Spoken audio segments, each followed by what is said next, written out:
one, we're asking everybody to please give some space to the families. We're setting up a place of refuge and support at City Hall, which is why we're doing this event here.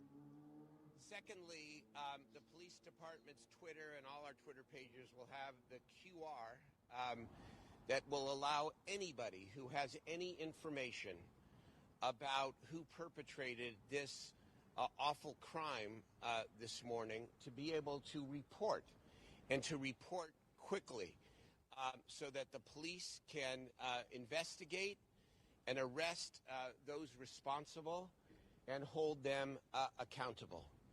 I want to thank my colleagues. I want to thank the police department for their tireless work, and I also want to thank the community-based organizations who have been up since the middle of the night, working to try to provide support and solace wherever they can. They always do that, and we're deeply appreciative.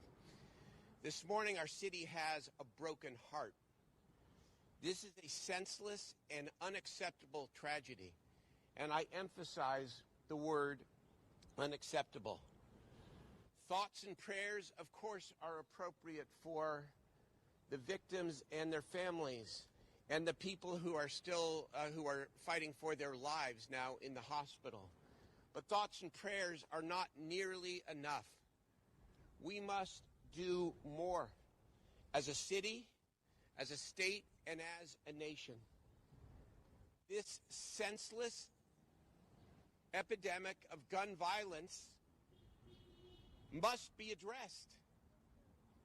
How many unending tragedies does it take before we begin to cure the sickness in this country? Let us be honest, this is a sickness. The fact that we accept the idea that people can have ready access to assault weapons, to weapons of destruction, and can indiscriminately use them however and wherever they want, that is not just an exception. It happens far too often. It is a sickness in our culture, and we must do everything we can to heal that sickness. We do not know the facts, and we're not here actually to comment on the investigation. That's the role of the Sacramento Police Department. And we will await, their press availability, I'm sure sometime in the next couple of hours, to update you.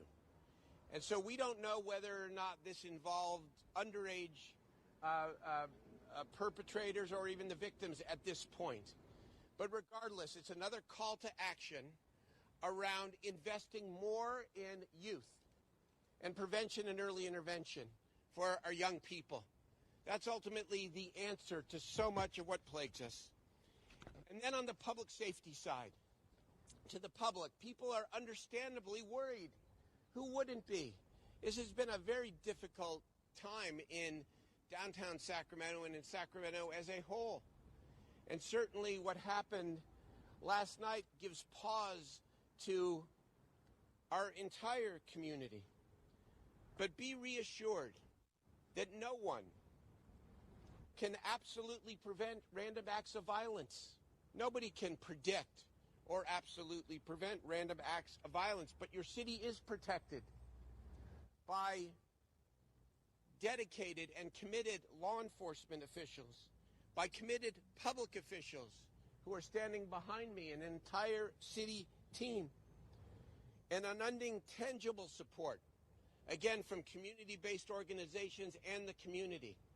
Like we always do, we will get through this. We will rally, and we will be better for it. This is a time for strength. It is a time for reflection. It is a time to check ourselves. It is a time to up the quotient of kindness and caring for one another. It's time for healing, and it's time for action. Councilmember Katie Valenzuela. Thank you.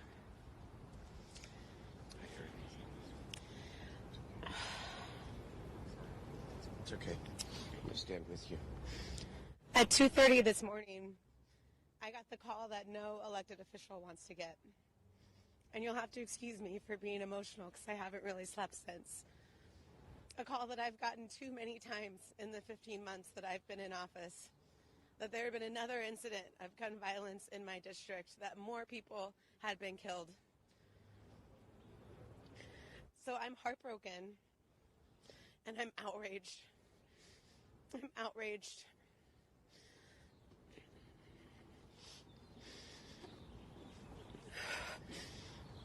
Our community deserves better than this. I know this is a national epidemic. This is not unique to Sacramento, but we can stop it here. We can stop it here. I believe that we have the tools to do this, and I am asking and so happy that my colleagues are here with me, that you all are here watching to say that enough is enough. Enough is enough. And I will travel anywhere I need to travel, and I will talk to whoever I need to talk to get these guns off these streets and to give our youth what they need so that they can be successful and that they don't get shot down on K Street when they're out trying to have a good time. So thank you for being here today, and I hope it's the last time that I ever see you when something like this happens on the streets of my district. Thank you. Vice Mayor Ashby. These are the times when it is very difficult to be a council member. And those calls are very challenging to get. I'd like to tell her it'll be the last, but I've been here too long, so I know it won't be. I, too, would like to thank the people of Sacramento who acted heroically last night. I hope you all will find them and tell their stories as well. I know thoughts and prayers are not enough, but the families have mine nonetheless. There are too many people right now fighting for their lives in our hospitals, and there are too many parents, friends, and family grieving the loss of young adults in our city. We're better than this. California's done more than most, and Sacramento has done more than most, and it is not enough. We're going to have to work together. And as for today's message, the most important thing that any and all of you can do is help us. Help us. If you have video footage, if you know something, please report it to the Sacramento Police Department. They've set up a QR code. It's on Twitter. It's on all of our Twitters. Please use it. Please help us. And then our commitment to you moving forward is that we too will support this community and these families and this city that we love so deeply. I hate being here today, but there's nowhere else I would be because I love Sacramento and I'm proud to stand with my colleagues. That being said, introduce Councilmember Rick Jennings.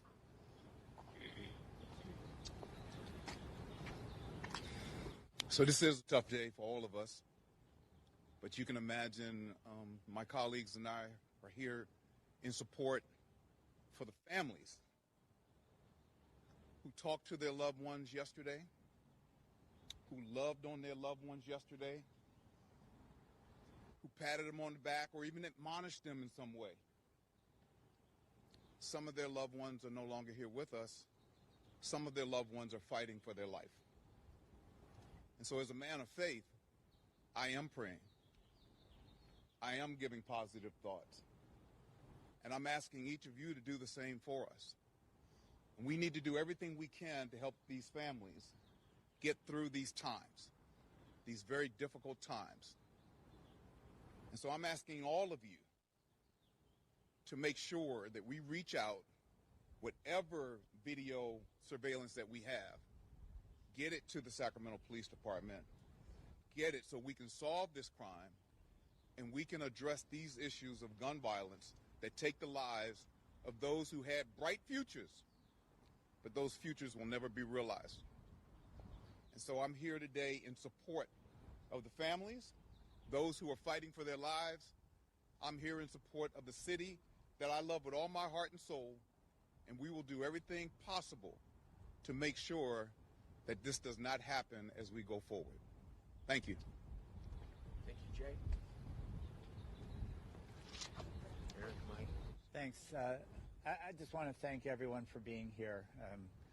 Sacramento has a long history of stepping up when it needs to support our own. This is just one more example of that. I want to thank my colleagues for being here today. I echo the words of many of them, of what they've said. I don't know how often we need to see a bad result of things that we haven't done, of the investments that we haven't made in our poorest communities, in the young people that we haven't supported to be successful in their schooling and their careers and their lives. We need to get ahead of that curve. I look forward to working with my colleagues to make sure that we can do that. Thank you for being here. Let me introduce Eric Guerra. I think the words that my colleagues have said, I don't want to repeat them, other than the consistent commitment that we need to focus in our community, and that right now, more than anything, it's a call for our region. This isn't just us in the city here, but for our region. People see Sacramento as a regional entity, and so we need to make sure that we all are helping each other, asking for information if you have information, but also to remember that we have to make a commitment for the decades in the future to come. I'm here to stand with my colleague as well, so that we can never see this again. There are so many of our young kids. I woke up this morning and saw my young kids, and then looked at my phone to see that shock. Many families woke up this morning to see that shock and that horrific outcome. We need to prevent that from ever happening again. Veo aquí que hay unas prensas en español. Estamos aquí para apoyar a las familias que han sufrido mucho esta noche, una noche tan terrible, una noche en donde han sufrido los jóvenes, los padres, la comunidad, y queremos que las personas que tengan información, las personas que tienen videos que estaban aquí anoche, que por favor se comuniquen con el departamento de policía para por favor dar cualquier información que puedan ayudar a dar justicia para las familias. Muchas gracias. Thank you. Thank you, Eric. We're also joined by Councilmember Mai Vang and County Board of Education member Karina Talamantes. Thank you for being here as well.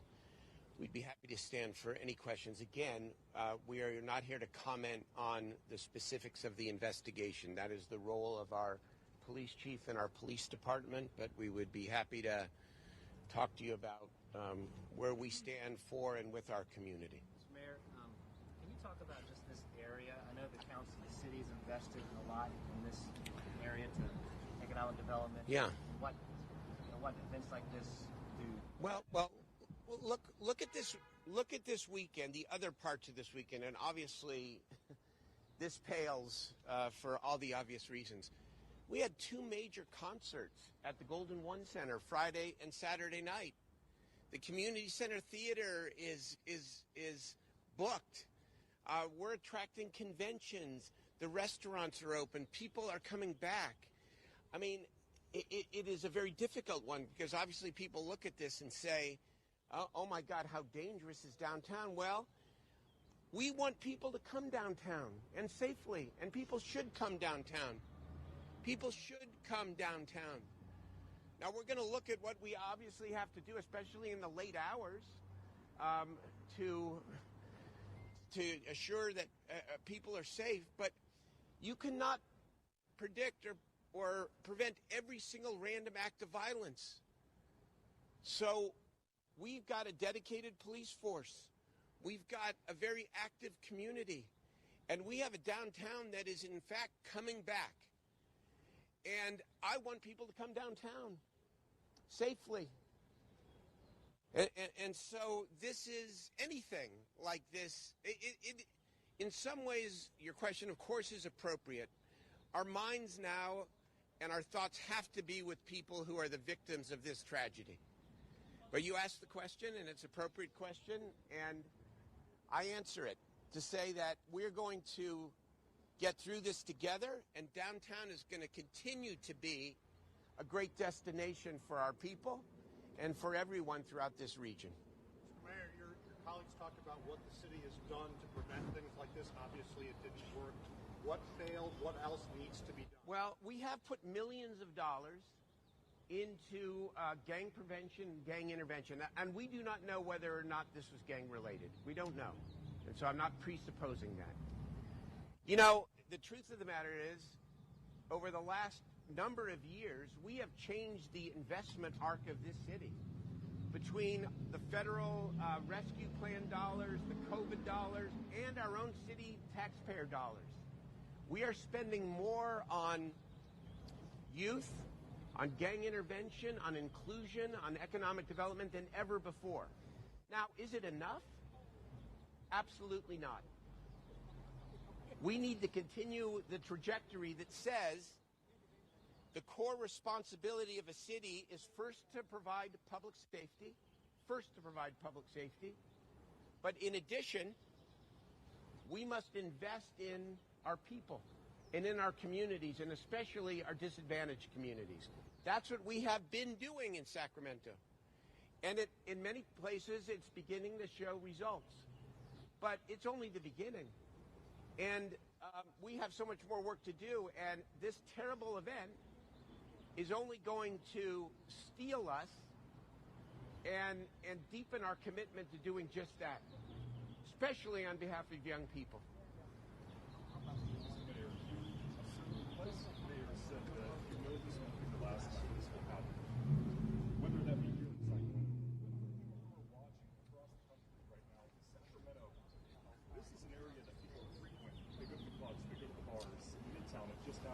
Yes. Well, is Sacramento a safe city? Sacramento is a safe city. Sacramento is a safe city. This is not unique to Sacramento. You know, we unfortunately see these kinds of tragedies happen, unacceptable tragedies happen throughout the country. And we are going to do everything we can to prevent another incident. But the Vice Mayor is correct. And let's get back to that issue which is at the core of this.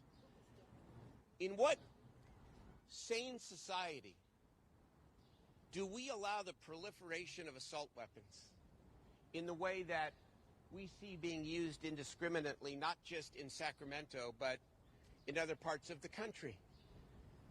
God, can we not have a sane debate where on one side of the line you say that people who want to use firearms for sport or for hunting, or even, you know, what reasonable people disagree, for self-defense, on one side of the line, and on the other side of the line we say there is absolutely no place for rapid-fire assault weapons anywhere, anyhow?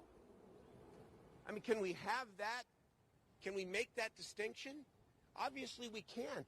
We couldn't make it after Sandy Hook when 20-plus kindergartners were murdered in cold blood. This is a sickness. It is a sickness in our country. It is a sickness in our culture. And until we confront it and begin making those reasonable distinctions, yes, to respect responsible gun ownership and get rid of these weapons of mass destruction and commit ourselves to doing that, how can we say that something like this would never happen again? It's bigger than us. We don't know all the facts, but we know that there were mass casualties in a very short period of time. That's what we know. Given how busy it was downtown last night, at the event, yes.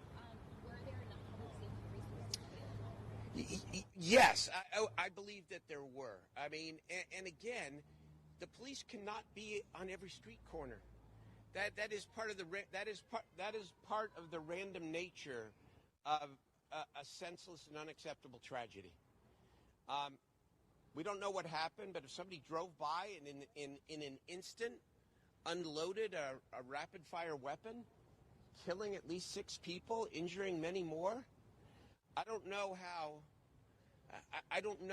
in that instance you can prevent that kind of a random tragedy. Mayor Nick Miller, Cap Radio. One of the common denominators with these violent incidents is that they're occurring in our hospitality districts, near 20th Street in Midtown here yes. last night. I want to hear the conversations you might be having in the coming days with operators of businesses who are in these hospitality districts in our city. Well, we're going to ask them what they want and need. And if it means trying to find a way for an even greater police presence, then we'll talk about that. And we'll do whatever we can to assure them and to assure the public and all the people who come downtown that they will be safe. And so, yes, I'm not just pointing to the guns as the only thing. What we can control locally, we will control, we will invest, we will do more both on the public safety side and on the youth intervention side. Mr. Mayor, you said these people are fighting for their lives. Do you know the extent of the injuries involved? I do not have details, but I know that there were people who were obviously seriously and critically injured. I do know that. Yeah. Does the council have an actual plan to realign this money with each community so that we have options for our youth? Our youth needs things to do with their time. They have idle time, and this is how, unfortunately, things like this happen. And secondly, my second question is, will the city, because this is a tragedy for our city, will the city be offering financial assistance to the victims' families to bury their children? No one was prepared for. Obviously. Mayor, we've been asked to stop answering questions. Okay, we're gonna leave it there. Thank you all very much. Appreciate it. We don't know yet. We don't know what time. We don't know time. We will do. I'll just answer quickly. We will do everything that we can to support the families, of course. Thank you very much, everybody. Okay. Thank you.